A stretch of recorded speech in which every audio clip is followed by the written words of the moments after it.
eleitor do Bocão News, estamos aqui hoje para a gente começar a nossa série do Debate Salvador. Vamos trazer figuras da política da capital baiana para falar de temas da capital com figuras importantes. Hoje nós trouxemos aqui o presidente do DEM, Heraldo Rocha, e o vereador de Salvador pelo PT, Gilmar Santiago. Tudo bom? Tudo bem, eu quero inicialmente agradecer esse convite e elogiar mais uma vez o trabalho do Bocão, de Zé Eduardo, meu particular amigo, e toda a equipe, particularmente o redator-chefe, né, o Marivaldo, por esse avanço e também a satisfação de reencontrar um velho amigo, um companheiro, que vivemos em lados opostos, mas somos amigos, não somos inimigos. Nós apenas defendemos, às vezes, teses diferentes. O vereador Gilmar, que tem tido uma boa atuação na Câmara de Vereadores. Vereador, tudo bom? Tudo bem, queria parabenizar também a equipe do Bocão News, dizer que esse site tem cada vez mais trazendo novidades para a gente, né? E eu acho que a principal marca desse site tem sido a pluralidade, né? Diferente de alguns órgãos de comunicação no estado e na cidade que não semeia a democracia, né? Portanto, eu queria parabenizar vocês pela iniciativa. Obrigada. Então, vamos às regras do nosso debate de hoje. Bom, eu vou ler os temas, né? E cada participante terá 3 minutos para responder a cada pergunta. Haverá necessidade de réplica e aí cada um terá mais 1 minuto para responder. Um bloco de temas gerais, depois desse bloco de temas de perguntas que eu vou fazer, nós vamos abrir para um bloco de temas gerais que cada um vai poder falar o que quiser. E mais um bloco de um balanço geral do nosso debate. É importante frisar aqui que não se pode interromper quem está com o uso da palavra e nem utilizar uma linguagem mais agressiva, mas isso eu sei que vocês não irão fazer. Forma nenhuma. E como eu repeti, então, no final, cada participante terá 2 minutos aí para fazer um balanço geral do debate. Quem vai iniciar aqui é o vereador Gilmar Santiago. O primeiro tema é sobre gestão. Este ano, 3 secretários municipais se envolveram, direta ou indiretamente, em polêmicas e escândalos. Temos aí Alexandre Palpério, da gestão, que foi acusado de improbidade administrativa e desvio de verbas. Guilherme Belintani, da Educação, sobre a venda de peixes da merenda escolar. Bruno Reis, com servidores presos por desviarem verbas de programas. E Silvio Pinheiro, no esquema de fraudes em licenças ambientais. Lembrando que são indireta ou diretamente. A pergunta é, há um descontrole na gestão do prefeito ACM Neto? Marcando o tempo. Juliana, é importante dizer que todos esses casos citados na gestão do prefeito ACM Neto tiveram pouca repercussão na mídia baiana, né? Porque nós vivemos num estado em que a mídia é controlada, sobretudo os grandes meios, né? Nós vivemos uma situação em que o prefeito da cidade é um dos donos da TV de maior audiência no estado, é dono do maior jornal de circulação na cidade, né? E, portanto, esses escândalos, né, esses supostos escândalos não vieram à tona com a mesma força com que os acontecimentos que envolvem o PT, né, toda essa crise política que a gente vive no país, né? Então, assim, são pesos diferentes para situações que acontecem em qualquer governo, né? Eu acho que os secretários citados aí, nós não podemos antecipadamente condenar. Eu não sou daqueles como adversários meus que condenam antes de que essas pessoas tenham o direito de se defender e de provar a sua inocência, mas fazem parte da dinâmica de qualquer governo, né? Escândalos, problemas, e nós precisamos tratá-los com muita cautela, com muita seriedade, sem fazer juízo de valor antecipadamente, como tem sido feito diariamente com o PT, né? 24 horas, os grandes meios de comunicação, controlados pelas grandes oligarquias no país, chamando o PT de ladrão o tempo todo, né? E, portanto, eu acho que esses acontecimentos em Salvador mostram que acontecem problemas também na gestão do prefeito ACM Neto. Eu tenho mais 1 minuto. Bom, no caso da educação, o secretário Belintani foi à Câmara eu pessoalmente confio na inocência do secretário, e acho que conseguiu dar explicações plausíveis, né? Mas mostra também, né, que essa secretaria em particular da Educação está no terceiro secretário, né? Talvez seja a secretaria que o prefeito mudou mais 3 secretários, né? Ali, eu espero que Belintani consiga ajustar o passo, porque o que a gente tem até então é uma educação que é a pior do país, e muitos problemas, e eu espero, porque eu quero que as coisas sejam resolvidas, porque é o povo negro de Salvador que frequenta a rede municipal de educação. Ok. Falta 15 segundos, mas... Sobe a mão? Ok. Vamos lá. Pois não. Eu quero, em primeiro lugar, discordar, com todo o respeito que eu tenho ao vereador Gilmar, mas o PT é acusado porque ele vive realmente numa situação muito grave. O país passa por uma crise econômica, social, política, e isso reflete, quer queira, quer não, através das operações que são desenvolvidas. É raro o dia que a gente não vê uma acusação através de operações da Lava Jato. Hoje mesmo tem um fato, não só diretamente ligado ao PT, como também ligado aos aliados. Quanto aos fatos relatados por você, o da educação foi denunciado pelo Bocão, me lembro que foi umas 8h30 para 9 horas da noite.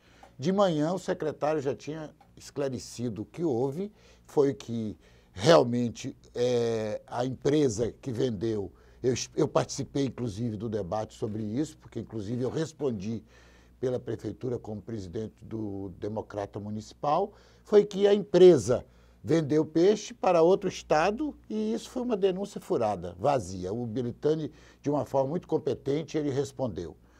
E vou aproveitar que a gente está falando de educação e dizer que a Secretaria de Educação passou por 3 secretários.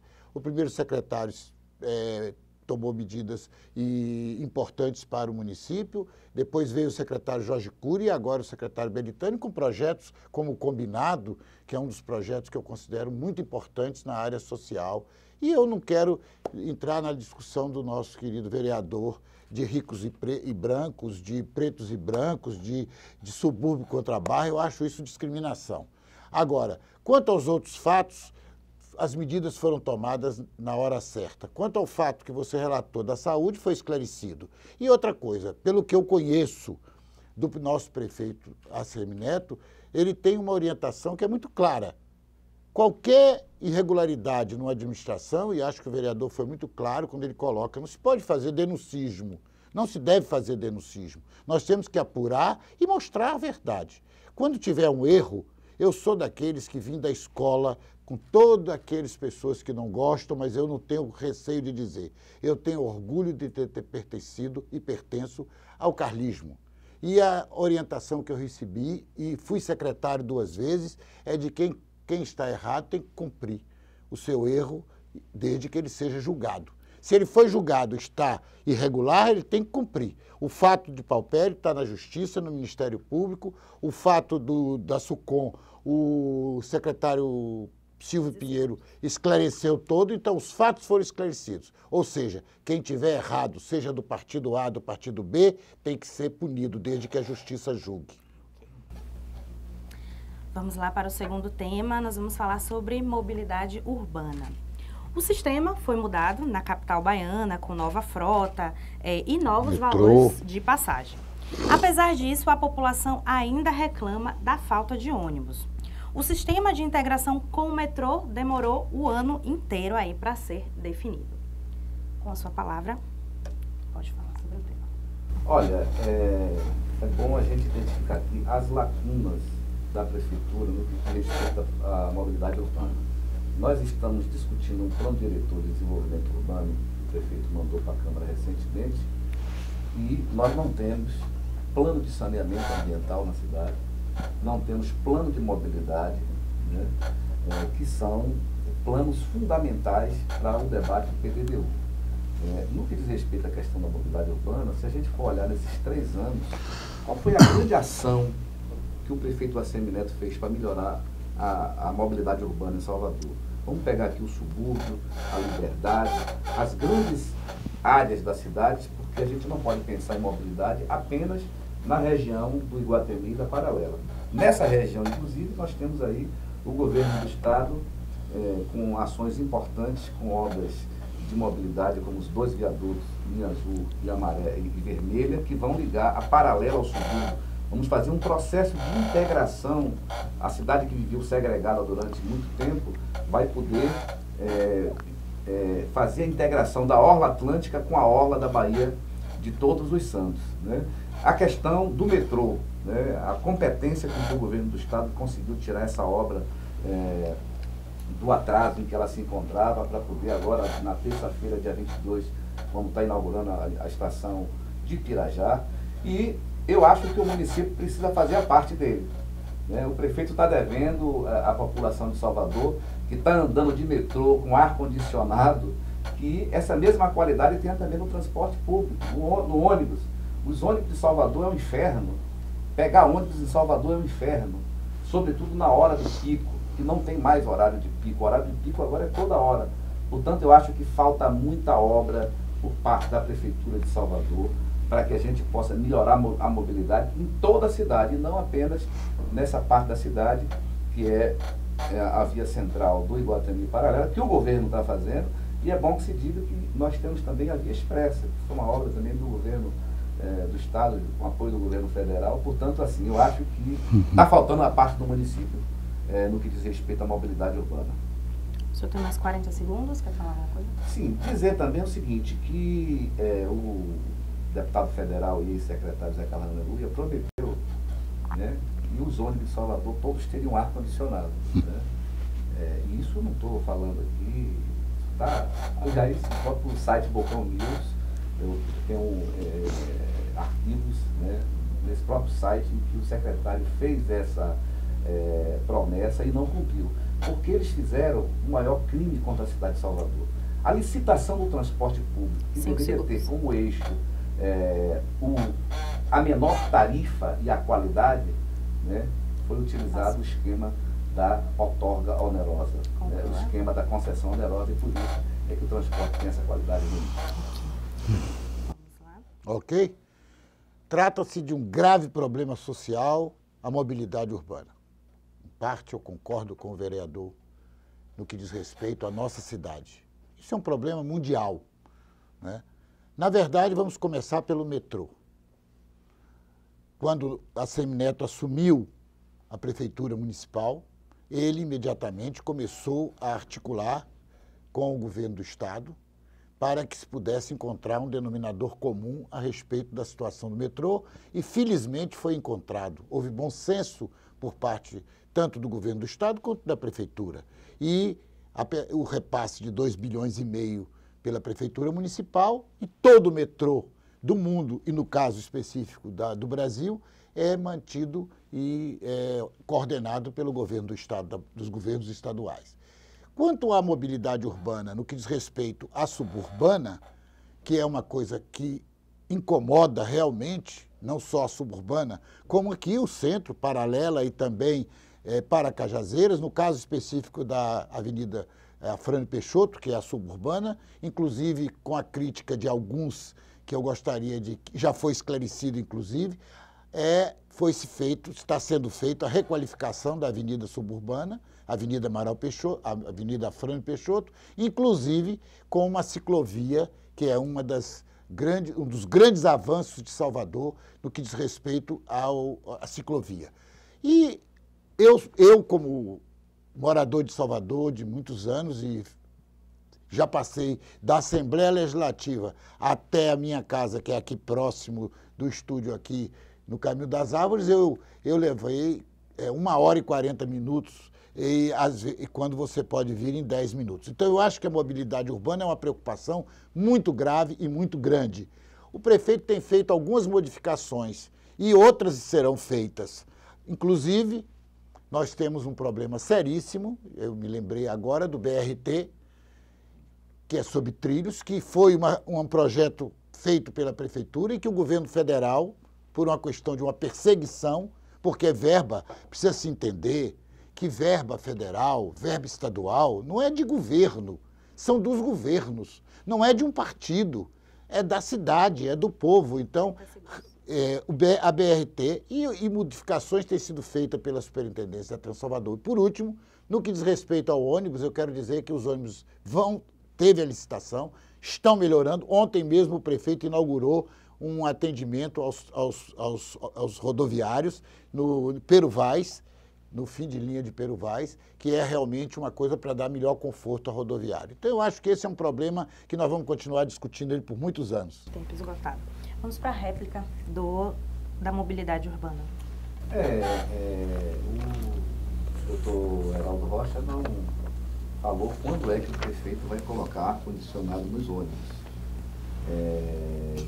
Isso é um problema, porque Salvador é uma cidade muito quente. Apesar de chover muito, apesar de chover 200 dias por ano, mas faz muito calor, né? Então, esses ônibus, que são ônibus desconfortáveis, né? Se você pega um ônibus de Salvador, é extremamente desconfortável e não tem ar-condicionado. Então, assim, as pessoas já estão muito acostumadas com o metrô, né?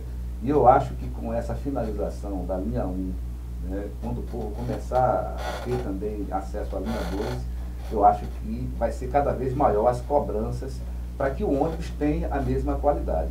Com relação ao BRT, é bom lembrar que o VLT, que é um projeto do governo do Estado, também não tem recurso do governo federal, porque nós vivemos esse momento de crise.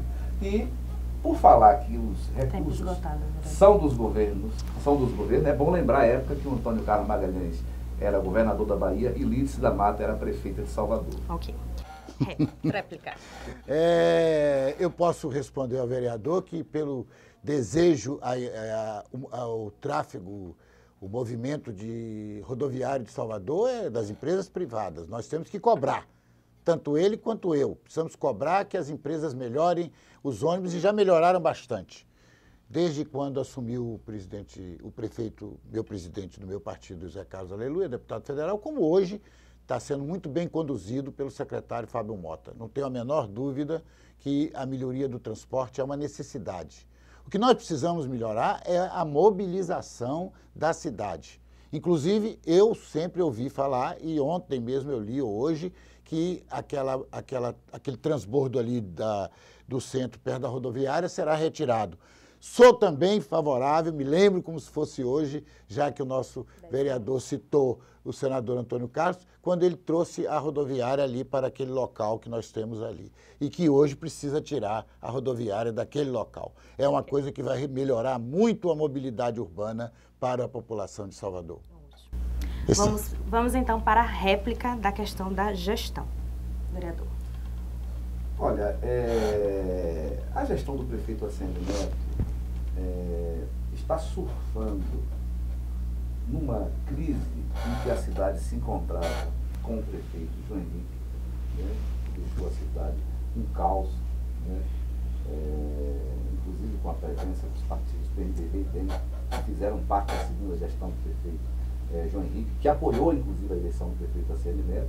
Então o prefeito ele se beneficia dessa situação, da crise política que atinge o PT, mas se a gente for observar, é uma gestão que faz o feijão com arroz, não faz nada de extraordinário. Não é nenhuma novidade que Salvador é a capital do desemprego, tem a pior educação infantil do país, uma cidade que não tem creche, uma cidade em que as mulheres representam 43% das famílias em Salvador e não tem creche para deixar os seus filhos. De 0 a 6 anos é um terror a cidade de Salvador. Portanto, é uma gestão que a saúde tem a pior cobertura entre as capitais do Nordeste, certo? E que não tem um projeto de desenvolvimento econômico para a cidade. Ok, réplica. Pois não. Ele realmente está surfando. A orla de Tubarão até Itapuã. Pode ir a Tubarão, tomar uma água de coco, comer um acarajé, ou aqueles que gostam, tomar uma cerveja gelada, e podem ir a Itapuã. Hoje, precisamente hoje à tarde, estará inaugurando, no momento que estamos gravando o programa, a Ribeira, a orla da Ribeira. Vá tomar um sorvete lá no chocolate, um sorvete lá na Ribeira, que é uma delícia hoje. E ouvir Margarete Menezes. Então, ele está realmente surfando. Eu quero dizer que a situação elencada pelo excelentíssimo senhor vereador, na saúde, na educação, acho que serão temas que nós vamos debater e que, no momento aprazado, eu entrarei. A saúde foi administrada por secretários do PT, indicados por uma autoridade petista, o deputado Nelson Pellegrino, e onde houve o acidente tão grave que até hoje não ficou esclarecido da morte de Neilton. Quem matou Neilton? Tempo esgotado. Então vamos lá, vamos falar de educação, né? Tanto em âmbito estadual quanto municipal, a população cobra também melhorias na educação. No caso de Salvador, a população também cobra muito a questão das creches. Isso. Queria que o senhor falasse sobre Acho interessante. Olha, eu considero que a educação é um dos problemas mais graves que nós temos em Salvador. E ele não é grave agora na gestão apenas do prefeito ACM Neto.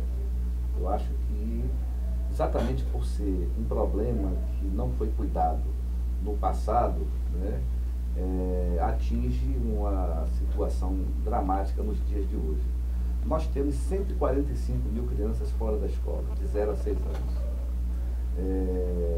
Nós temos uma cidade que não tem creches. As creches, que as principais, as demandas de creche em Salvador são extraordinárias. Nós utilizamos muitas creches comunitárias que não têm a menor condição, termina sendo um depósito de crianças porque não tem acompanhamento pedagógico, não tem acompanhamento psicológico, a estrutura é muito precária e o que a rede pública oferece é muito pouco. O prefeito ACM Neto está aí dizendo que vai, em um ano, gerar 20 mil vagas. Eu não acredito que seja possível criar 20 mil vagas em um ano. E pergunto, por que é que não fez nos anos anteriores? Por que é que na gestão inicial não se construiu nenhuma creche? E agora, faltando um ano, está dizendo que vai criar 20 mil creches. Portanto, considero que esse seja um dos problemas mais graves, certo? E que implica na questão da violência. Porque hoje, por exemplo, nós vivemos em Salvador e vivemos nas capitais e nas regiões metropolitanas do país um processo de genocídio da população negra, um genocídio da juventude negra. E isso é agravado quando o poder público não consegue oferecer creche, né, quando não consegue oferecer uma educação que permita que as crianças possam ter uma outra alternativa de vida que não o tráfico, a violência que nós temos cada vez mais forte em nossa cidade. Tem mais 45 segundos. Dizer que, além da falta de vagas para a educação infantil, essa foi a gestão que implantou um programa chamado Alfa e Beta, que nós denunciamos lá na Câmara como um programa racista. Foi trazido por uma subsecretária chamada Tereza Pontual, que parece que continua na Secretaria de Educação até hoje.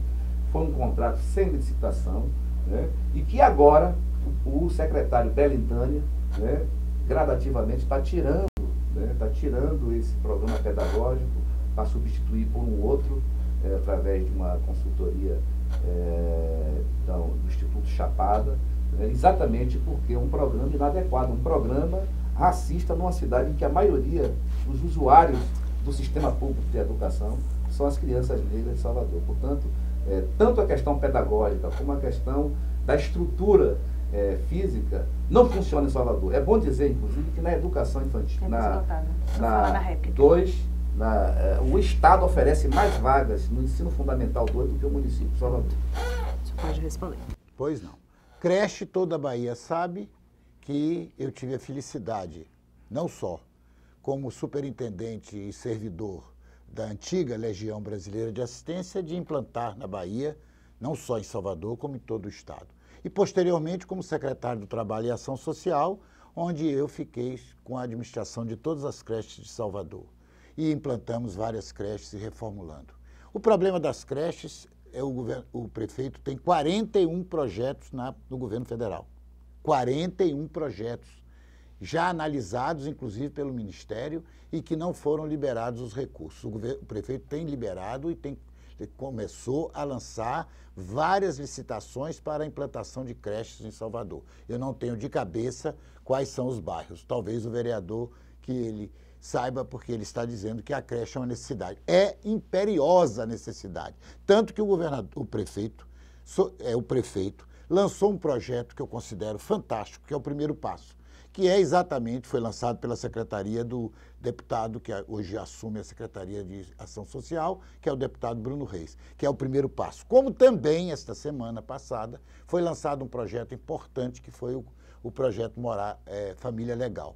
Fora isso, nós temos que anexar que alguns programas sociais, inclusive, como citou, e nós vamos discutir isso quando falarmos de educação, mas vamos falar sobre o Combinado, que é um projeto que é feito pela Secretaria de Educação, com diversas outras secretarias, porque não pode você falar em educação isoladamente. Ela faz parte de um contexto social, é uma política social que envolve diversos setores. Então, eu acredito que as medidas que o prefeito tomou no que diz respeito a fazer face a esses recursos, porque recursos federais de creche existem, porque eu sou secretário, funcionário federal do Ministério da Previdência e Assistência Social, trabalhei na área durante a minha vida toda e realmente eu sei que tem recurso. O problema é que o governo federal não despacha os recursos. Aí a crise, não sei. Aí é um problema de uma discussão acadêmica e que eu não vou discutir isso. Agora, o governo federal não está repassando recursos fundo a fundo para a Prefeitura Municipal de Salvador no que diz respeito à assistência à creche e implantação e construção. Porque uma coisa é manutenção de crianças na creche e outra coisa é a construção do espaço físico para que as crianças... E o prefeito também tem lançado um projeto que é a Escola Integral, de Tempo Integral, que são os centros fantásticos e que trará resultados. Mas eu tenho repetidas vezes dito por várias pessoas que me entrevistam que as políticas sociais, elas não são de resultado a curto prazo. Quando o excelentíssimo vereador fala sobre a violência, é um assunto que nós vamos discutir, é um problema que não, os programas sociais do partido que ele representa, que eu esperava que tivessem resultados, não tem resultado. Ficou tudo no papel. Então, na verdade, qual foi a política social para a criança que o PT desenvolveu no país e na Bahia? Qual foi a sala de aula que o excelentíssimo senhor governador Rui Costa, que pegou uma herança maldita, construiu em Salvador e no estado da Bahia? Vamos para a réplica. Olha, quando se fala que o governo federal não está mandando recursos, é bom lembrar que no primeiro governo da presidenta Dilma disponibilizou recursos do governo federal para a construção de creches em Salvador. Em Salvador, ainda, na gestão do prefeito João Henrique, não construiu essas creches porque ele dizia que não tinha terreno em Salvador. E esse mesmo discurso da falta de terreno já conseguiu. Enveredou também na gestão do prefeito ACM Neto. Eles dizem que não tem terreno, mas a Câmara autorizou um projeto do Executivo para vender 59 terrenos estão sendo leiloados pela Prefeitura de Salvador e ninguém sabe qual a destinação do recurso, porque eles dizem genericamente que vai para a educação. Eles criaram o primeiro passo, em vez de pegar o dinheiro para construir creche, pegaram o primeiro passo que destina R$50 para que as mães coloquem o filho numa creche. Que creche? A creche comunitária, a creche que não tem estrutura nenhuma para as crianças ficarem. Então, eu acho que não houve um investimento na educação como deveria ser feito. E esse continua sendo, para mim, um dos graves problemas de Salvador. Ok, vereador. Essa crise que já manda quantos anos do governo PT federal? 12. Governo estadual? 12. Essa crise está longa demais. Os pobres vão ser jogados para fora do trem. Hoje eu trouxe um material que eu li hoje para me preparar para o debate, que diz o seguinte: qual o risco para os avanços sociais de 3 ou 4 anos? Professor Ricardo Paes Barros. Por que haverá 3 ou 4 anos de recessão? Não houve uma grande desastre natural. Não houve uma guerra civil. Uma gigantesca perda de atividade.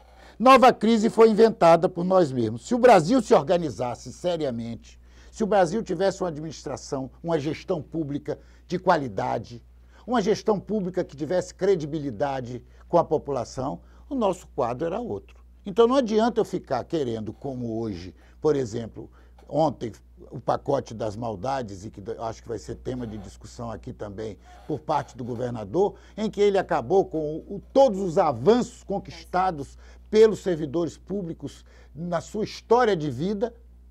Já votou em primeiro turno, que Hoje, o prefeito da capital lançou um decreto de contenção de gastos, e tem que lançar, porque a gestão pública tem que ser eficiente, mas não em cima do servidor público, de forma nenhuma.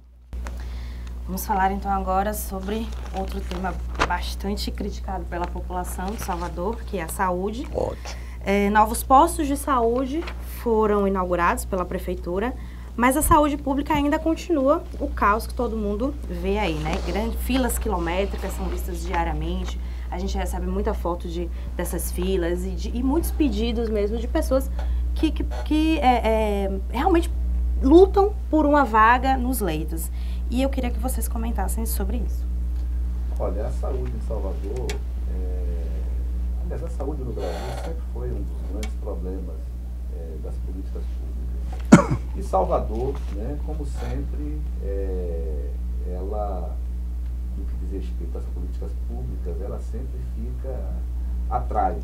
Né? Nós somos campeão nacional de desemprego, nós temos a pior cobertura da saúde, da atenção básica entre as capitais do Nordeste, mesmo saindo dos 13% da atenção do governo de João Henrique para os 35%, 40% que são apregoados pela gestão atual. Portanto, nós temos um problema grave de subfinanciamento da saúde, né? Que eu acho que se agravou muito quando se acabou com a CPMF. É verdade que tinha desvio de finalidade na CPMF, né? Mas eu acho que naquele momento, em vez de acabar com aquele imposto, deveria se aperfeiçoar o mecanismo de que esses recursos fossem utilizados plenamente na saúde. Então, hoje nós temos um processo de subfinanciamento do SUS, certo?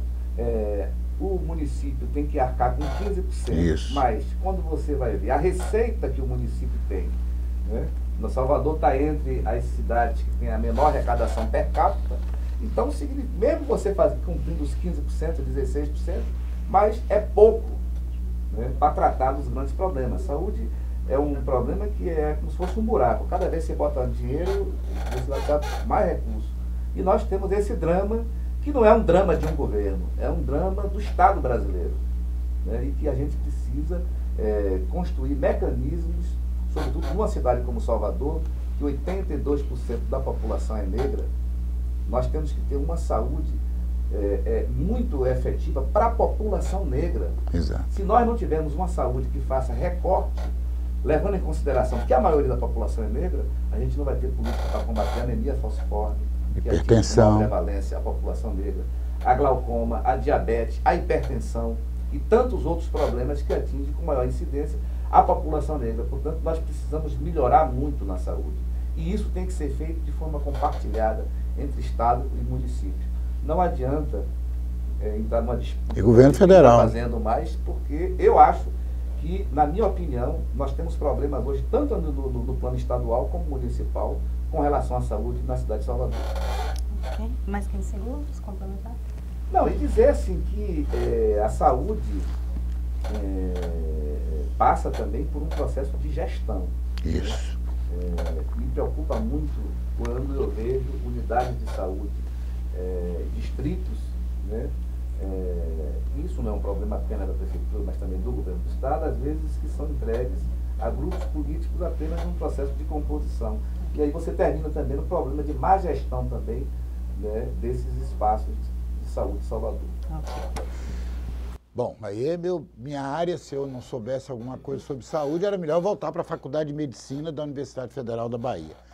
O problema, o vereador concluiu de uma forma muito precisa. O problema de saúde é gestão pública. Nós vimos agora, recentemente, o coordenador nacional que implantou o programa Mais Médicos jogar o dinheiro pela janela em Recife. Quer dizer, dinheiro voando. Não bastava dinheiro na cueca, agora também dinheiro voando pela janela. O coordenador e que assumiu o Ministério da Saúde interinamente. Ele foi ministro da Saúde, esse senhor, que eu não vou citar o nome. Então, o problema de gestão foi muito grave. Eu não gosto de ficar relatando o passado. Vamos trabalhar o presente em relação ao futuro. Hoje, nós temos um grave problema, que é a briga política entre o ex-secretário de Saúde estadual com o atual secretário de Saúde. Quer dizer, quem sofre com isso? É a população. Ela é a única pessoa que sofre, é o povo. Hoje eu estou com um problema seríssimo de um paciente que foi atendido em Santo Antônio de Jesus, que está internado no hospital de Itaparica e que preciso transferir para Salvador para o Ernesto Simões, cuja vaga de uma gangrena diabética. Isso é um caso grave. Quanto à atenção básica de saúde, que o vereador falou, que eu acho importantíssimo, mas eu vou só citar uns números aqui que eu cataloguei hoje, que eu sabia que esse assunto ia ser tratado. 2012, quando o Neto assumiu, tinha 18% de atenção básica de saúde. 2015, como ele falou, ele sabe os números, ele falou 35 a 40, ele sabe que é 40%, e em 2016 nós vamos chegar a 50%. O ideal era que nós tivéssemos 100%, porque isso é o sistema de referência e contra-referência. Nós temos que ter uma boa atenção básica de saúde para que nós possamos eliminar o paciente. O paciente precisa, o ser humano é saúde, não doença. Ele só vai para o hospital quando ele está doente. Multicentros, que é um grande projeto que já tem dois, ali no Vale das Pedrinhas, que eu fui visitar, espetacular, que nós temos 2 multicentros e em 2016 mais 3, então nós teremos 5. 108 postos foram recuperados. E uma coisa importantíssima, convocado todos os servidores, os concursados. Foram 2.000 profissionais concursados, convocados. E a última que foi lançado tem poucos dias, a licitação para a construção do Hospital Municipal de Cajazeiras, que era um compromisso de campanha do prefeito Assemineto. Ok. 1 minuto para a réplica. Olha, 40% de atenção básica, esses números mostram que Salvador está atrás de todas as capitais do Nordeste. Então, assim, nós precisamos avançar muito. Né? Até porque também existe um problema. Você que vai a um posto de saúde, normalmente você tem problema de médico, você não encontra as várias especialidades. É muito difícil encontrar, por exemplo, pediatria, atendimento na área de pediatria nessas unidades de saúde. Né? Então eu acho que nós precisamos aperfeiçoar muito, não apenas a ampliação do sistema de atenção básica, como também nessa questão dos médicos. E aí eu sei que não é um problema apenas de gestão da secretaria, tem um problema também de corporativo dos médicos, Geraldo. Você é médico, sabe disso. Eu digo isso porque às vezes converso com o secretário de saúde e ele me conta coisas que eu fico estarrecido com relação a essa questão. Portanto, eu acho que é uma área que nós precisamos fazer muito esforço, porque o povo sofre nas filas, o povo sofre com a marcação de exames, o povo sofre com você falou aí dessa doença de ferida. Gangrena diabética. É um problema seríssimo em Salvador. Ele está em Itaparica, no hospital de Itaparica. A mãe de um assessor meu já veio a óbito em função de dificuldade de você ter lugares adequados para tratar dessa situação. Portanto, eu acho que nós precisamos avançar muito. 1 minuto. Veja que nós estamos passando por um momento, eu trouxe inclusive esse assunto aqui, está havendo uma discussão do excelentíssimo senhor governador com o ministro da Saúde, porque o ministro da Saúde dá um dado, o secretário de Saúde dá outro, e o governador disse que não vai ficar ouvindo dados que é o problema da microcefalia. Eu participei na Câmara Municipal de um debate muito bom, promovido pela Comissão de Saúde da Câmara, presidida pelo vereador Duda Sanches e requerida pelo vereador Léo Prates, que é o nosso líder lá na Câmara, muito bom, com o Badaró, que é um especialista fantástico, e esse problema é um problema seríssimo. E outro fato que eu vou relatar aqui, que é exatamente o problema das maternidades. Hoje, se uma mulher tiver que parir, vai ter que parir em Aracaju, porque não vai poder mais parir na Bahia ou em São Paulo. Porque nós estamos com um corte de leitos de maternidade, vários hospitais e o fechamento do Hospital Espanhol. Foram 300 leitos, um centro de excelência da saúde brasileira. Nós tínhamos lá UTI, nefrologia, maternidade, enfim, diversos locais. Fechamento do Hospital Espanhol. Inclusive, eu denunciei na época, no ano passado, porque eu tomei um susto. Eu estava visitando um bairro de Salvador quando vi pelo Bocão News que tinha sido fechado o Hospital Espanhol. Eu peguei um colega, doutor Aguinaldo Azevedo, que estava comigo, e fomos para lá. Quanto a especialidades que o nosso querido Gilmar está colocando, realmente é uma dificuldade. Pediatria é minha área, eu estou atendendo, exatamente, eu estou atendendo, sim. Ele está dizendo aqui, eu vou ter que entrar no tempo. Eu vou ter que entrar no tempo porque o vereador merece resposta. E a maternidade que o prefeito prometeu? O hospital terá maternidade, não vai responder ao corte de leitos do PT nas maternidades de Salvador, Sagrada Família, o Hospital Espanhol, São Rafael, enfim, todas as unidades, o Ananeri, enfim, o Manuel Vitorino, aí eu não tenho a menor dúvida. Todos os compromissos assumidos. Ele tá cumprindo, o maior compromisso nosso que Neto teve na campanha foi elevar a autoestima do povo de Salvador. E graças a Deus, essa autoestima hoje já é muito alta. Ok, concluído. Alguém mais quer algum tempo? Pronto. Bom, eu puxei aqui outro assunto que gerou uma certa polêmica também aqui em Salvador, que foi a questão da orla, né? A modificação da orla de Salvador. Que a capital baiana passou anos com a orla deteriorada, a prefeitura fez modificações em diversos bairros, mas moradores, principalmente do subúrbio, reclamaram de uma diferenciação de materiais e do projeto como um todo. Então, eu queria que o vereador iniciasse essa discussão. Primeiro, assim, eu sou daqueles que acham que é muito bem-vinda as intervenções no sentido de revitalizar a orla de Salvador. Eu considero que nós temos a orla natural mais bonita do país. Mas essas orlas sempre foram muito degradadas. Falando no seu projeto, Gilmar, da Muqueca. Degradada. Mas assim, o que chama a atenção é o volume de recursos que o prefeito está gastando na orla atlântica e o volume de recursos que está sendo gasto na orla da Baía de Todos os Santos. Quando você pega 57 milhões na Barra e 70 milhões no Rio Vermelho, os recursos utilizados em Itapuã e Jardim de Alá, e compara com os 13 milhões do subúrbio, que é a orla de Santo Tomé de Tubarão, que é uma orla maior do que os 6 quilômetros de orla da Barra, aí você vê a diferença.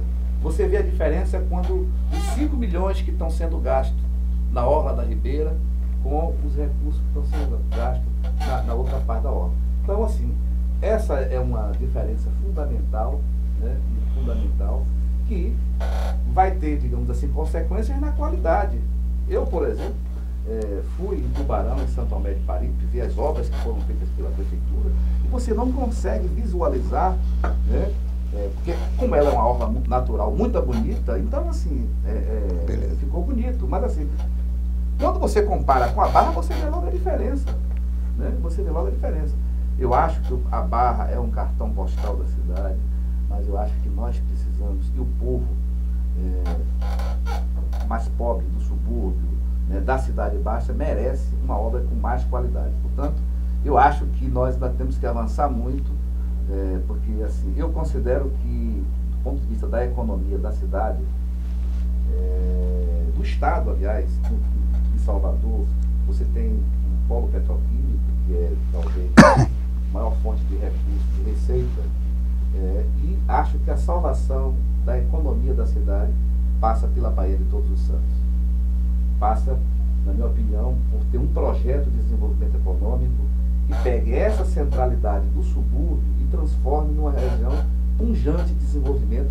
E a Baía de Todos os Santos, com o desenvolvimento da indústria náutica, com a possibilidade de você construir, atrair empresas não poluentes para essa região, né, é a salvação. E, portanto, eu acho que, por isso, que eu, se fosse prefeito de Salvador, priorizaria os investimentos mais nessas áreas onde eu acho que pode ser, inclusive, a salvação da economia da cidade. Ok.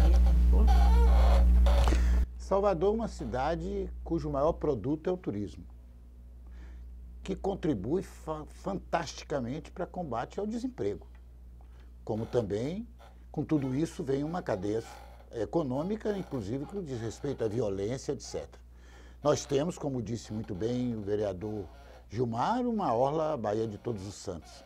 eu vou começar dizendo o seguinte: hoje de manhã você começa visitando Tubarão, passa por Santo Tomé de Paripe, onde eu, na minha época de acadêmico de medicina, ia muito lá no baile de Peixe Frito, que tinha um baile lá dos estudantes, e depois a gente vem, passa pela Ribeira, atravessa ali de Plataforma para Ribeira, mas antes não deixa de comer uma muqueca lá em Neinha, lá no Boca de Galinha, etc. Vem descendo, inclusive o vereador pode falar na tréplica que ele tem uma indicação que eu achei fantástica a respeito do subúrbio. O subúrbio tem características fantásticas, como tem em Cajazeiras, como tem o subúrbio ferroviário, características culturais, o seu folclore, as suas datas tradicionais, etc. Depois você vem, passa pela Ribeira e vem e vai pela Barra e vai tomar uma água de coco em Itapuã. Agora não vá na Lagoa do Abaeté, que está deteriorada, porque a Lagoa do Abaeté é domínio do governo do estado.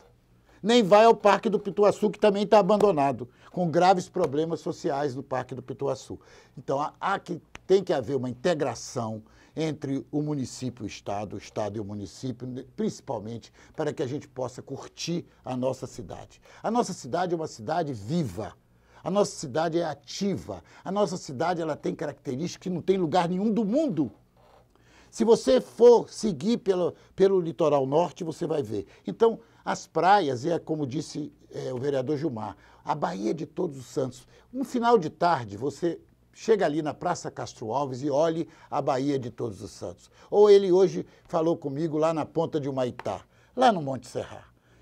São coisas assim que a gente que gosta e que ama Salvador, a gente fica assim dizendo: obrigado, prefeito, o senhor realmente recuperou o maior anseio nosso. As cabines que estão sendo inauguradas, e as colônias dos pescadores.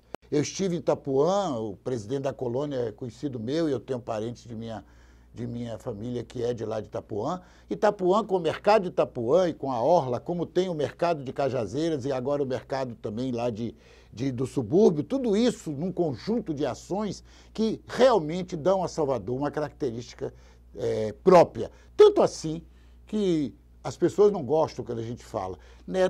A Semineto tem 85% de aprovação popular. E a presidente Dilma, no momento, 82% pelo Ibope de reprovação. Então, se você comparar a aprovação de Neto com a reprovação da presidente, realmente é um quadro chocante. Mas Salvador é linda demais. 1 minuto para a réplica. Olha, eu diria o seguinte, que foi na época do carlismo que Salvador perdeu a autonomia dos seus territórios. Centro histórico, Dique do Tororó, Parque do Pituaçu, Parque São Bartolomeu, que foram espaços do município que foram apropriados pelo Estado. Então, assim, eu sinto necessidade, eu sinto falta, eu, se fosse prefeito de Salvador, recuperaria a autonomia do município, desses territórios, para ter uma política pública do município. Qual é a política pública da prefeitura para os parques de Salvador? Os parques são espaços fantásticos para turismo. O Parque São Bartolomeu poderia ser um espaço para o turismo étnico. Ali foi morada das tribos tupinambás, teve um quilombo, o quilombo do Urubu, que foi o maior quilombo na época da escravidão. É um lugar que ainda tem um rio, o único rio vivo da cidade, né? Mas que se não nada for feito vai morrer daqui a pouco. É o Rio do Cobre. E que ali poderia ser, junto com toda aquela parte litoral, com o trem. Aliás, o subúrbio é um dos lugares, Geraldo. Eu sei. Que, assim, poucos lugares no mundo você tem floresta, né? É verdade. Bartolomeu, o mar, né? O mar e o trem. Né? E o trem, que é uma coisa moderníssima no mundo inteiro.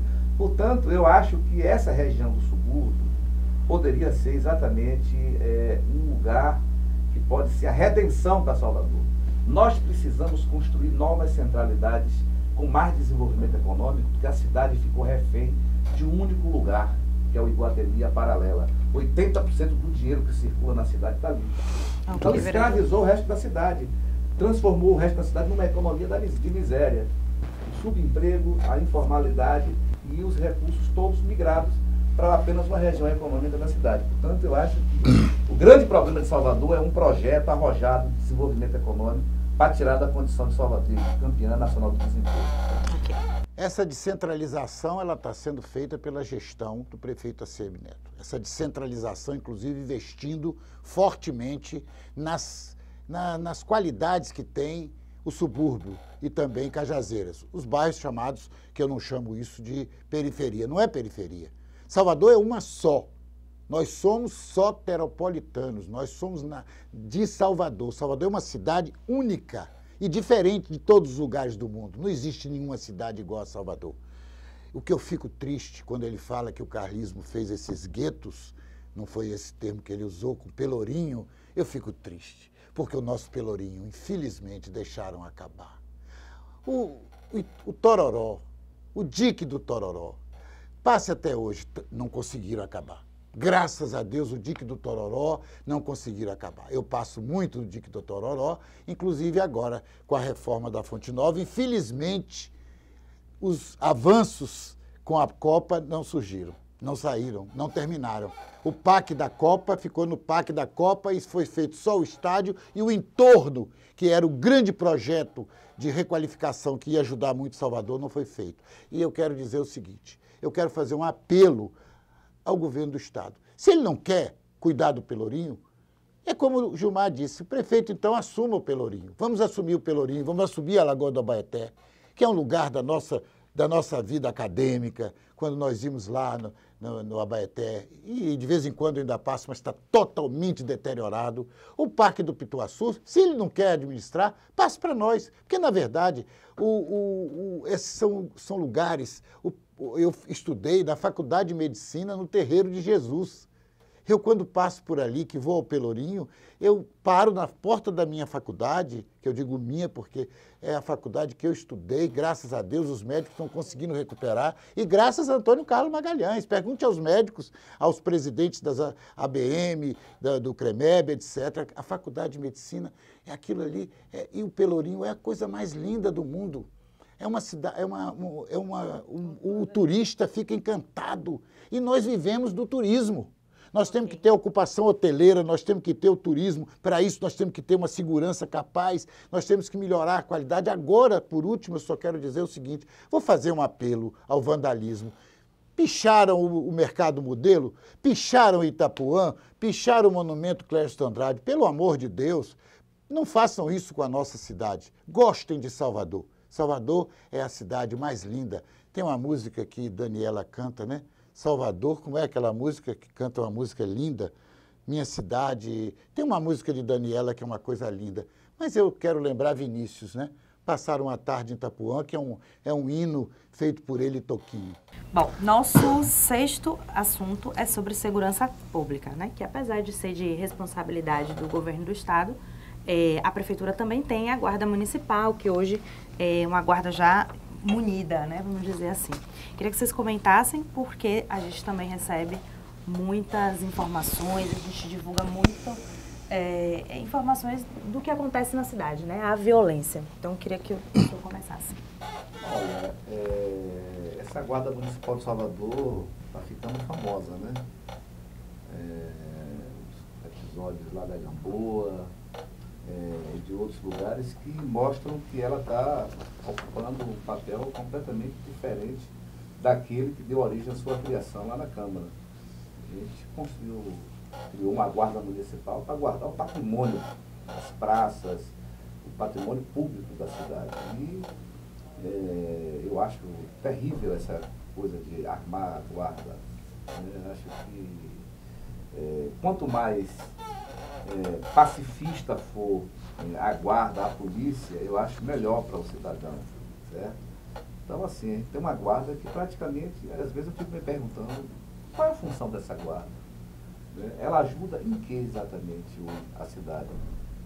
Então, assim, o município tem um papel fundamental na política de segurança pública, seja com as políticas preventivas, né, que é ter creche, ter uma educação infantil de qualidade, ter investimento na periferia da cidade. Salvador é uma cidade que não tem praça. Vamos perguntar aqui, quantas praças o prefeito fez em Salvador nesses 3 anos? Quantas praças fez no subúrbio?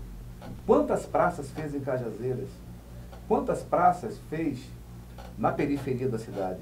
A gente está numa região, quando a gente discutiu o PPBU de 2004, eu estava na Câmara, eu fiz um levantamento em Salvador, a Pituba tinha 29 praças. Só na Pituba tinha 29 praças. O Rio Vermelho, que é pequenininho, tinha 18 praças.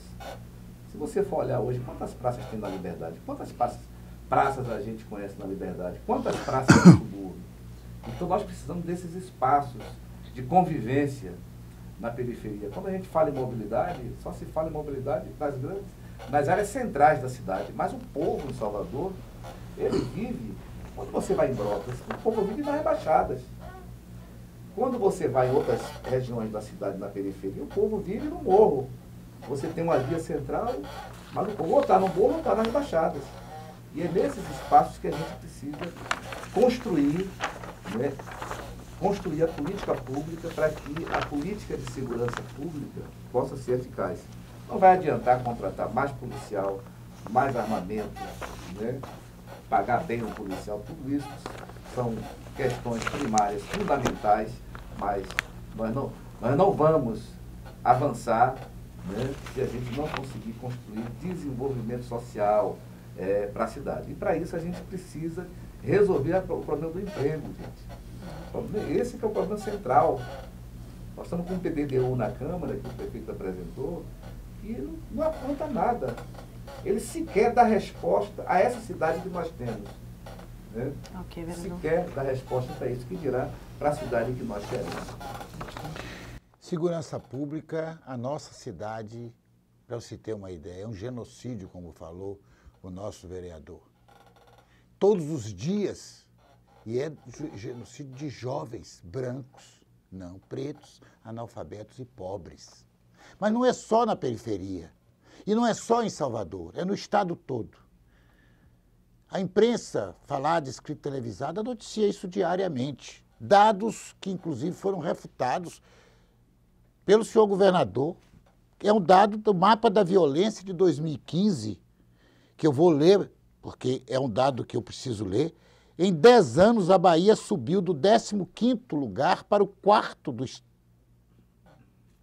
estado do país, com o maior número de mortes por armas de fogo. A Bahia. Segundo o mapa da violência, divulgado quinta-feira passada, 2.073 pessoas morreram em 2002, contra 5.147 em 2012. Um aumento de 248%.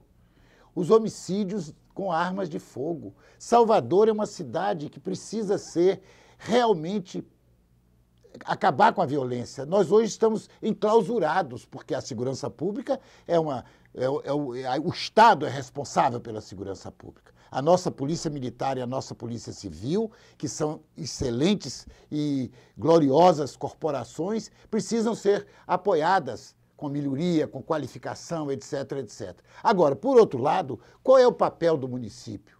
É investir nos projetos sociais, nas políticas públicas, que é o morar legal, que é o família legal, que é o primeiro passo, que é o combinado, que é o projeto que está sendo realizado muito bom, que eu assisti, inclusive, um programa do Aprovado com aquele artista Jackson, que fez um programa sobre geração de empreendimentos, o empreendedorismo no bairro da Paz, está sendo agora feito também no Pelourinho. Então, nós temos que melhorar a qualidade de vida do soteropolitano para que ele possa receber bem o seu produto, que é o produto maior de Salvador, que é o turismo. E o turismo só vem com higiene, limpeza da nossa cidade tem sido feito. Eu constantemente ando por Salvador, dia de segunda-feira eu atendo no Pero Vaz Velho, como pediatra. E ali subindo a ladeira do Palmiúdo, passando de frente da maternidade José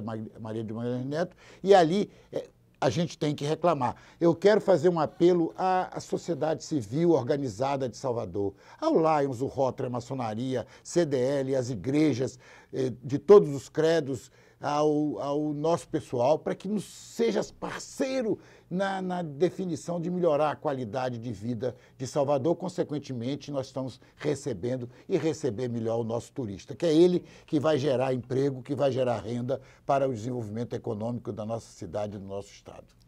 Um minuto para a réplica. Olha, eu acho que o prefeito da Assembleia está devendo um projeto de desenvolvimento econômico para a cidade.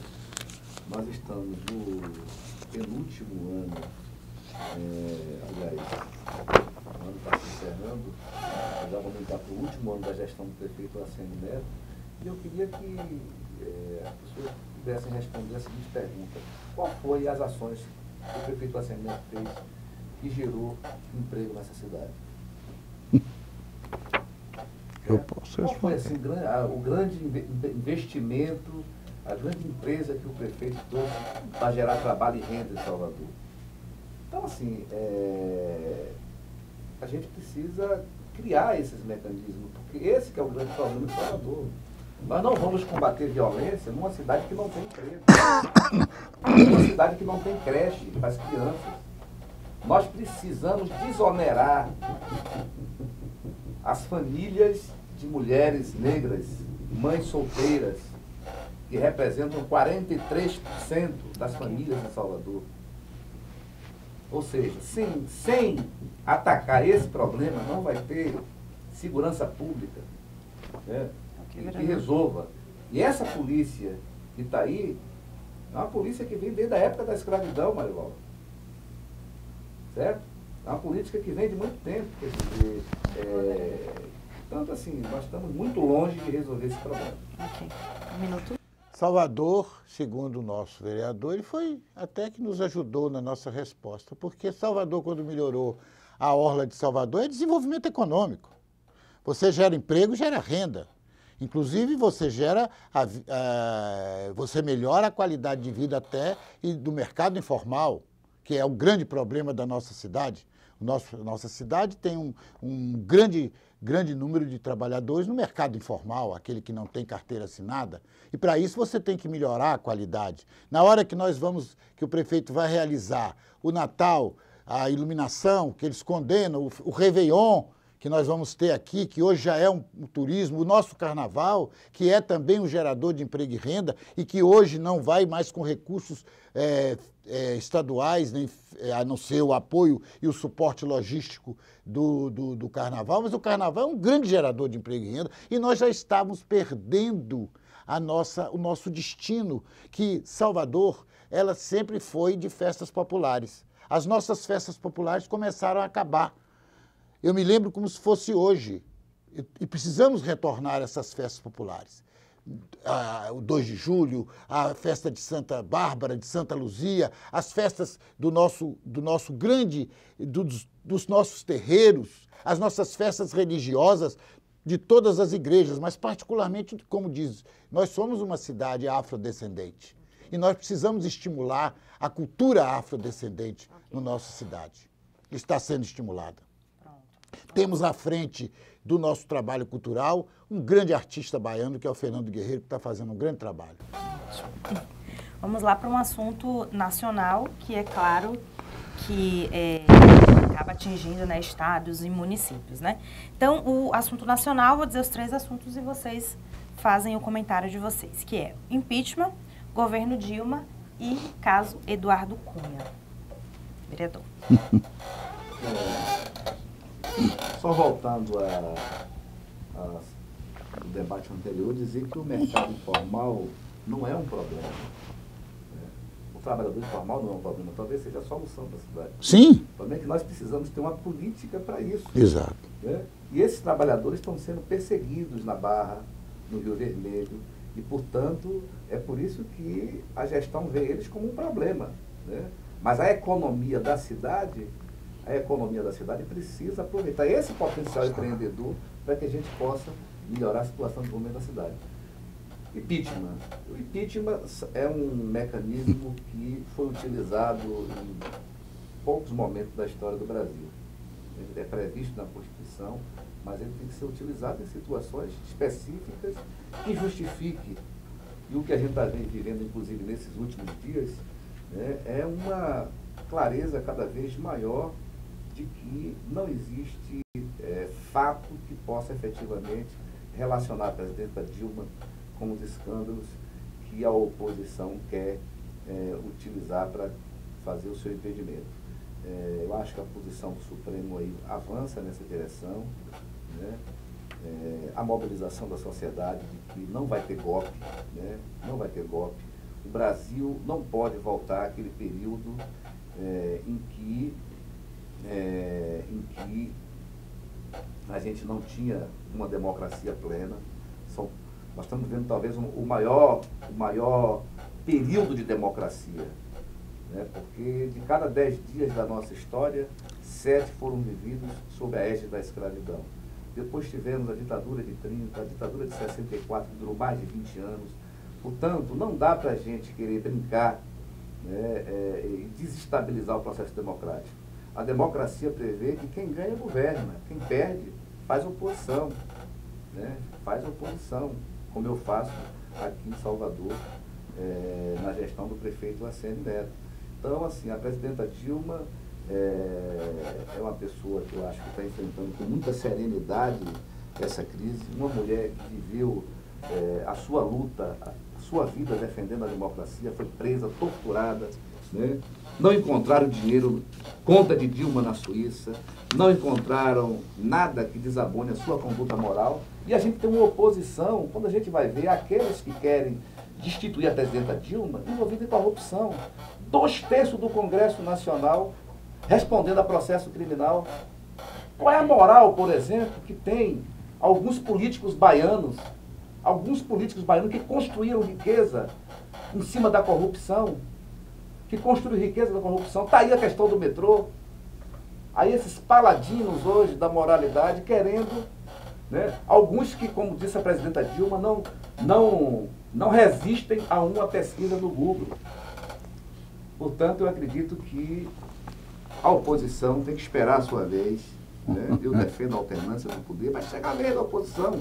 Não sei se do PSDB e do DEM, porque eles governaram o Brasil durante muito tempo, né? Sobretudo o DEM, que é um partido que mudou de nome várias vezes. Só 2 vezes. Ao longo da sua história, né? Ele vem da Arena, depois passa pelo PDS, né? Depois do PFL, ou seja, um partido que, inclusive, deu respaldo à ditadura militar e que as suas lideranças hoje no plano nacional e local são aqueles que estão se colocando, querendo. Uma coisa é você reconhecer que tem uma grave crise econômica no país, apresentar alternativa. Agora, misturar isso com impeachment é coisa diferente. Okay. Crise econômica, o dólar batendo na cabeça, a Bolsa caindo, o ministro da Fazenda parece que vai sair, vai assumir, estão falando aí pelos sites no ministro Wagner, o ministro da Fazenda vai sair, porque o presidente Lula, estão falando aí no ministro Wagner na Fazenda, do jeito que ele deixou o Estado para a herança maldita por Rui Costa, ele na Fazenda, como disse meu filho hoje, vai ser uma beleza. Depois nós temos uma crise de credibilidade. A nossa presidente, com todo o respeito da sua tradição de guerrilheira, né? Com todo o respeito, porque esse povo tem uma mania de, quando vai falar na pessoa, dizer, eu fui exilado do Chile em Paris, eu gostaria de ter sido.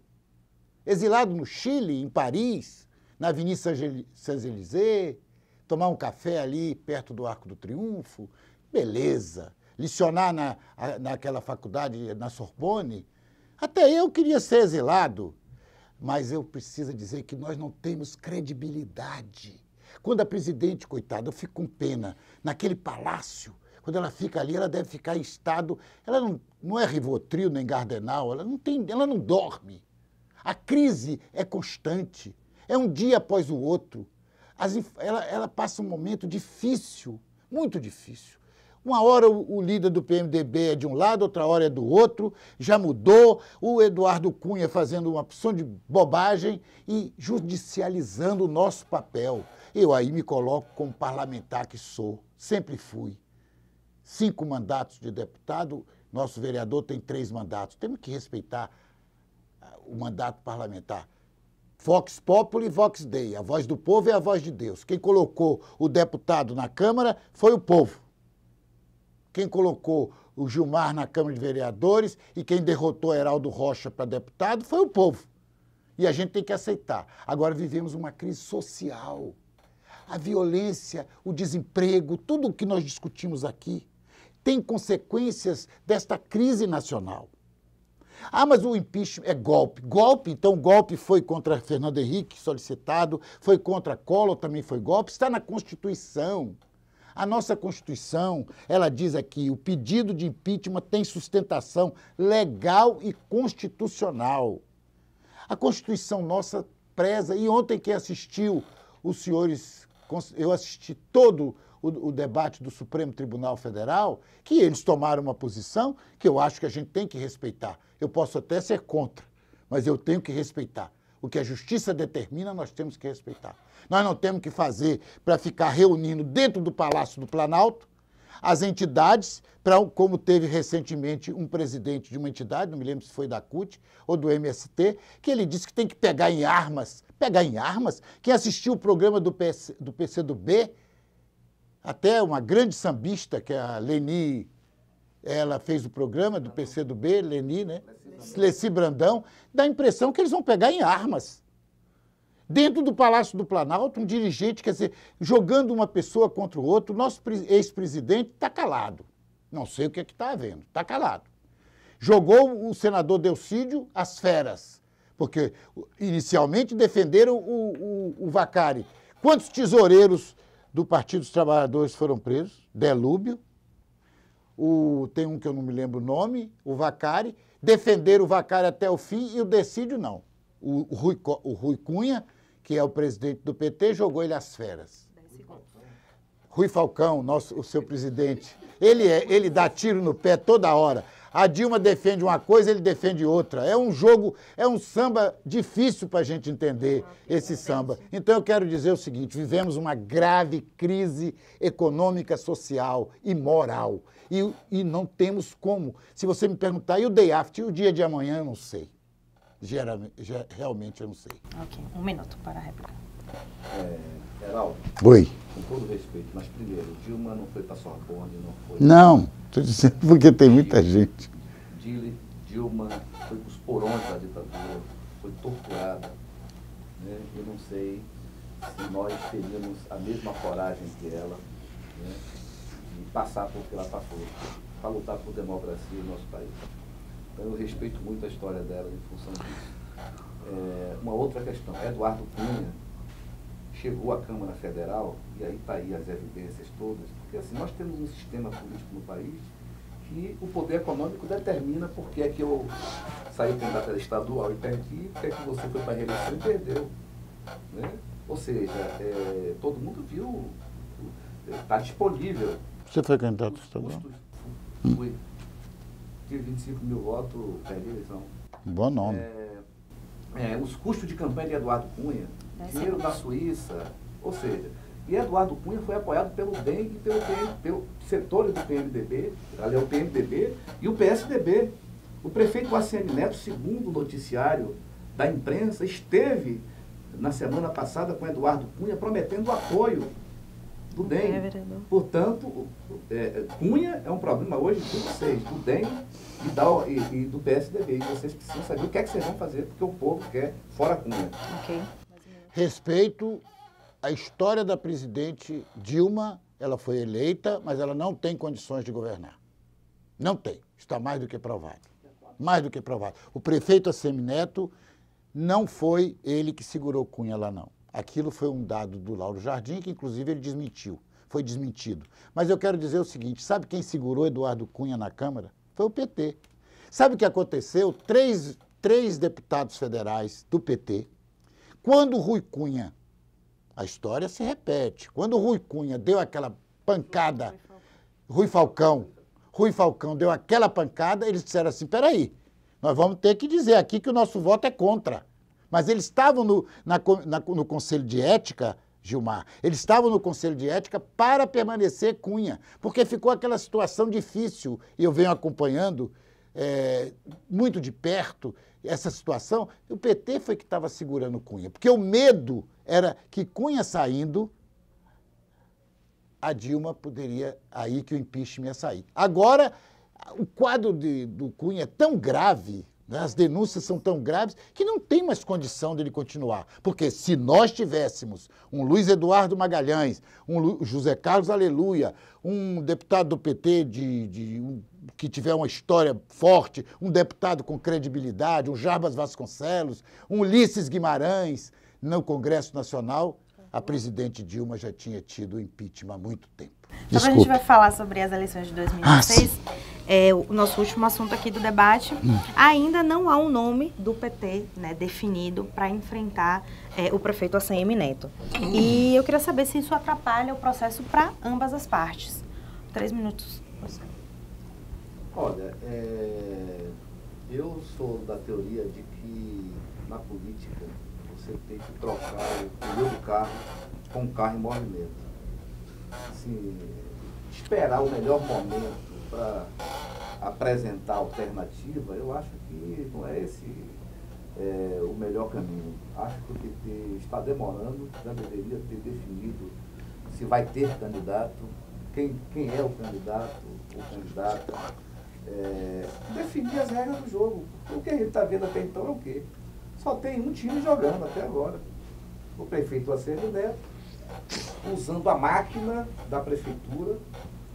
Essas visitas prefeituras bairros, como ontem, por exemplo, várias lideranças minhas estavam acompanhando, algumas até me perguntaram, Gilmar, como é que é?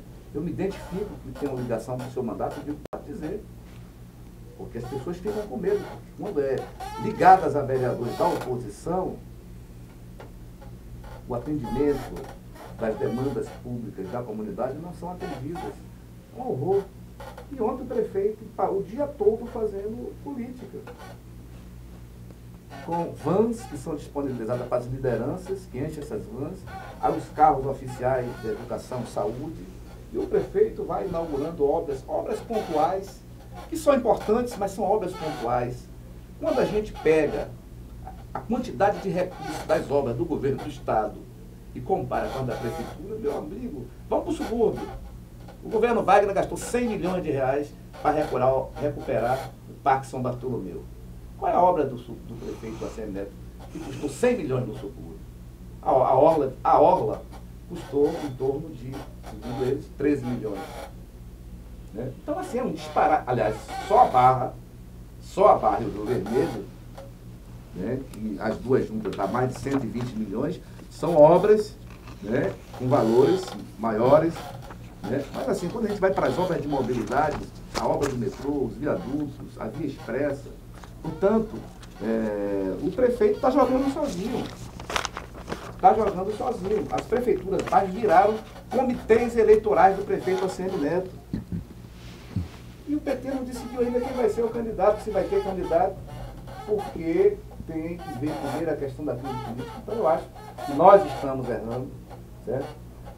Precisamos definir isso para que a gente possa entrar o ano já sabendo qual vai ser a nossa posição. E acho que não tem candidato imbatível. Na política não existe candidato imbatível. Quando o Heraldo fala hoje que a prefeita tem 82% de desaprovação, é bom lembrar que ela já teve 82%. A presidenta que ela já teve 82%. Fui eu não, é o Ibope. Né? É bom lembrar que o Lula já teve 90% de aprovação. Então, política, como dizia Magalhães Pinto e o Antônio Carlos Magalhães repetia muito, é como nuvem. Né? Horas está nublado, horas está chuva, horas do céu está azul. Portanto, eu acho que o prefeito é favorito nesse momento. Mas o jogo só começa quando... o jogo só termina quando o apito final é dado. Portanto, eu acho que tem muita água para correr debaixo da ponte. Ok. Eu acho que o momento agora é trabalhar para Salvador. Essa tem sido a ótica e o foco do excelentíssimo senhor prefeito e de toda a sua equipe. Nós temos que trabalhar fortemente para mostrar uma coisa importante. O nosso grupo tem gestão. Gestão de qualidade política. Hoje o prefeito tem maioria na Câmara Municipal, inclusive, muitos projetos que são enviados pelo excelentíssimo senhor prefeito para a Câmara Municipal, os próprios vereadores de oposição a ele votam favoráveis, na verdade, e trabalhar para Salvador. Trabalhar para que Salvador seja uma cidade cada dia mais querida por todos, porque é a cidade do Brasil. Salvador é uma cidade. Então, eu acho que o momento que nós estamos vivendo realmente é um momento mágico. Mas, para isso, foi feito o quê? Gestão pública. Quando o excelentíssimo senhor prefeito assumiu a prefeitura, ele tomou medidas muito drásticas. Se não tomasse naquela oportunidade, hoje nós estaríamos numa situação muito pior.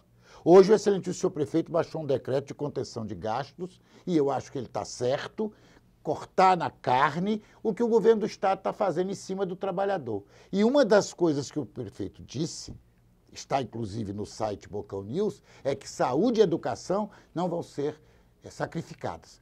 Quando na hora que você envia para a Câmara dos Deputados, e ele vai enviar para a Câmara Municipal um projeto onde tem benefício para a comunidade, você como deputado e como vereador, você tem que votar favorável, porque a população mudou. As redes sociais, os sites. Quando foi na minha vida política que eu tive a oportunidade de fazer um debate com um vereador do perfil do nosso Gilmar aqui na web, pela internet? É a primeira vez na minha vida, de 40 anos de vida política, de vida pública. Então, esse é um ganho. E esse ganho é porque a população está dando... Hoje, o site Bocão News é um dos que tem o maior Ibope, maior índice de audiência de todo... Graças a vocês da equipe e do seu gerente, que é o Zé Eduardo. Então, eu acho que o prefeito está vivendo esse momento. Um momento onde a gestão pública tem sido feita com critério, os casos que, porventura, ocorram têm que ser punidos rigorosamente e fazer uma administração como ele fez ontem. Quando o vereador diz isso, é verdade. Ele ontem passou o dia inteiro, porque o projeto Ouvindo o Nosso Bairro, Bairro a Bairro, são projetos que identificam a administração pública. Até o nosso excelentíssimo governador tem feito isso, até parou, mas ele estava visitando Salvador. Só que ele precisa visitar também o interior, porque ele não é governador prefeito de Salvador, ele é governador da Bahia. Ele governa a Bahia, ele foi eleito para governar a Bahia. E ele começou indo muito, mas acho que ele parou até, precisa voltar aí para o município, porque o município de Salvador é de todos os baianos e de todos os brasileiros. Ok. Para encerrar, 1 minuto. Olha, o prefeito ACM Neto está em campanha. Está em campanha. Um processo, as prefeituras básicas se transformaram em comitês eleitorais em espaço de cooptação de lideranças. Então, as lideranças são atraídas através da oferta de serviços pontuais. Só que, assim, no fundamental, toda essa politicagem não altera a qualidade de vida do povo soteropolitano, porque o prefeito ostenta índices de aprovação altíssimos, mas Salvador continua sendo a cidade capital do desemprego. Ou seja, quando o prefeito assumiu, não tinha crise econômica no país, não tinha a crise de desemprego. Salvador, inclusive, em 2014, é bom lembrar que em setembro de 2014, o Brasil viveu um dos menores períodos de desemprego na história do Brasil. Né? E por que Salvador não deu esse salto? Né? Qual é a grande obra alavancada pelo prefeito de Salvador, né, que justifique, por exemplo, ser considerado como o melhor prefeito do Brasil? Foi feito o quê? Efetivamente. Portanto, eu acho que o prefeito não é imbatível e que o ano que vem o povo vai observar o que é que a prefeitura fez em Salvador, o que é que o governo do estado está fazendo em Salvador, e a partir daí a gente pode virar esse jogo. Ok. Eu acredito que, concordo com o nosso excelentíssimo vereador, inclusive que eleição se ganha e se perde no dia. Né? Apesar da ultrassom e ultrassonografia, só se sabe quem ganha depois que fecha a urna. E por isso que o excelentíssimo senhor prefeito está trabalhando exatamente para melhorar a qualidade de vida. Eu discordo muito do nosso vereador sobre a Prefeitura Bairro. Essa é uma gestão fantástica, é a descentralização administrativa. O morador de Cajazeiras, o morador de Brotas, o morador da Barra, da Pituba, o morador de subúrbio ferroviário do nosso querido, onde nós temos, inclusive, eu quero dizer à minha presidente do DEM municipal, a Maura, que é a nossa presidente lá, eu quero dizer o seguinte, há uma descentralização administrativa. Com isso, tem serviços, vou dar um exemplo rápido. Ontem, no Batistaca, tinha um buraco na pista, que estava atrapalhando o trânsito. Eu recebi, por WhatsApp, um filme feito por Abimar da Embasa, o nome dele, eu não esqueço, e mandei para o subprefeito da Cidade Baixa, Cláudio Conduru. Ele já hoje me respondeu, já mandei para o Bocão. Só quero fazer um pedido, a Embasa não foi ainda lá consertar, quer dizer, a Embasa atrapalhando a administração de Neto. Ok. Bom, finalizamos os nossos temas aqui. Eu vou abrir 3 minutos para que vocês falem sobre um tema que vocês, ou até que queiram responder algo que ficou aqui que não respondeu. Tudo bem. Vamos iniciar com o vereador Gilmar. Bom, eu queria aproveitar esses 3 minutos, primeiro para agradecer o convite, né? Parabenizar José Eduardo, toda a sua equipe, Marivaldo, Juliana, Vitor, Aparecido. É uma geração de jovens jornalistas que tem feito uma boa comunicação. Eu sinto falta disso em alguns órgãos de comunicação no município e no estado. Por exemplo, hoje eu estava brincando com o vereador Léo Paz que meus artigos nunca foram publicados no Correio da Bahia. Eu publico sempre no Jornal à Tarde artigos. Bons artigos. De opinião. E no Correio da Bahia eu não consigo, né? Eu não apareço na TV Bahia. Fui líder da oposição durante muito tempo. Parece que tem algo definido, dirigido assim. Então, assim, eu acho que isso não é uma boa comunicação. Então, eu acho que nós estamos vivendo novos tempos. Realmente, a internet e as redes sociais vieram exatamente para que a gente possa superar esses obstáculos, né? Superar esses obstáculos. Portanto, eu acredito que discussões, debates como esse ajudam a democracia na cidade, a gente ampliar o debate político. Queria finalizar essa minha intervenção falando de algo que a gente não discutiu aqui. Eu tive a oportunidade hoje de participar de um evento em que o governador esteve presente, João Jorge do Olodum, Vovô do Ilê, várias lideranças do movimento negro, que foi uma homenagem com o hasteamento da bandeira, uma homenagem a Lucas Dantas e todos aqueles líderes da Revolta dos Búzios, que alguns chamam também Revolta dos Malês, em 1835. Né? Mostrar, por exemplo, que a luta pela igualdade começou nessa cidade há muito tempo. Né? Salvador é uma cidade que é palco de muitas revoltas populares, né? Porque o povo negro sempre lutou por liberdade e por democracia. E dizer que esse tempo está chegando. Né? Nós não vivemos ainda uma democracia plena numa cidade em que nós vivemos o paradoxo de ser a maior cidade negra do Brasil, a maior cidade negra fora do continente africano, mas os negros estão fora, né? Não têm o poder político, não têm o poder econômico. Nós não temos, em pleno século XXI, uma classe média negra em Salvador. E não temos também uma classe média negra no Brasil, na minha opinião. Portanto, eu acho que a gente só vai ter uma democracia plena, né? E igualdade pensada por esses mártires da Revolta dos Búzios, quando a gente puder equilibrar esse jogo, quando a gente virar esse jogo. Né? A gente tem um exemplo, por exemplo, dos Estados Unidos. Eu estava assistindo semana passada, aquele filme Selma, as marchas de Luther King. Como é que em 20% da população de afro-americanos, você tem um presidente como Obama, você tem uma classe média negra americana que tem um PIB maior do que o PIB do Brasil. Portanto, nós estamos muito longe ainda de uma verdadeira democracia. Né? Porque 400 anos de escravidão, né? Em que o povo negro trabalhou de graça para esse país e vive hoje em Salvador, nas favelas, nos morros, recebendo, digamos assim, as migalhas dos investimentos públicos. É só comparar quanto foi gasto na Barra, na Pituba, na Barra e no Rio Vermelho, com os investimentos na periferia da cidade. Portanto, eu queria parabenizar por esse debate de vocês aqui. Obrigada. 3 minutos. Hoje é sexta-feira. Sexta-feira é um dia especial para nós que moramos em Salvador e que moramos na Bahia. Quero agradecer muito a Deus e ao Senhor do Bonfim de meu pai ter sido transferido para aqui, para Salvador. Eu tinha 17 anos, ele era bancário quando eu vim morar em Salvador e fiz a Faculdade de Medicina da Universidade Federal da Bahia. Eu gosto de Salvador como gosto da Bahia. Mas Salvador é uma cidade mística, uma cidade que ela tem características próprias. Hoje foi bom aqui, eu e Gilmar, em alto nível, discutimos Salvador. Vamos continuar debatendo Salvador. Vamos continuar sentindo o calor de todas as cores, de todas as pessoas que moram aqui e que as que vêm aqui sentem-se muito bem.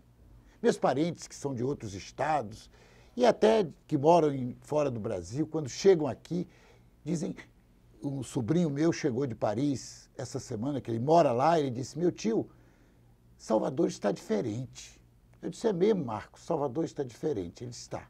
Salvador está bonita. Salvador está sorrindo novamente. É isso que a gente sempre queria. Neto, ACM Neto, na sua campanha de 2012, ele dizia sempre, não sei o que vou fazer para o Salvador, mas uma coisa tenho a certeza, eu vou elevar a autoestima do povo de Salvador. E que a gente faça oposição ou situação, que todas as cores e todos os credos se unam em torno de Salvador. Salvador não é minha, não é de Gilmar. Salvador é nossa. Salvador é de todos nós. E eu gostaria também de, aproveitando essa oportunidade, agradecer muito a vocês, a equipe. Isso é um problema, essa é uma situação fantástica, essa oportunidade que você está dando ao homem público de todos os partidos, de todas as cores partidárias, poderem debater aqui e levar pelas redes sociais e dizer a vocês meus parabéns. Isso me cria um ânimo novo de continuar na luta. Eu e Gilmar, que já não somos mais criança, mas que fizemos aqui um debate onde procuramos de alto nível, procurar nos respeitar, tratar os temas de cada um com suas ideias, se divergimos das nossas ideias, mas nós temos uma única convergência. O bem de Salvador. Salvador é de todos nós.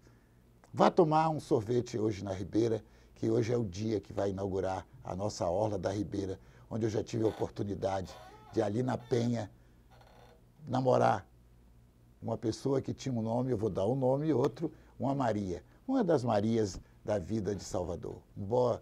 Muito obrigado por tudo. Então, eu gostaria muito de agradecer vocês dois.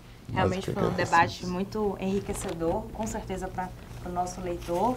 E ano que vem é ano de eleição, então boa sorte para os dois partidos, né? Obrigada. Obrigado, gente. Eu que agradeço. Obrigada, eleitor. Até mais.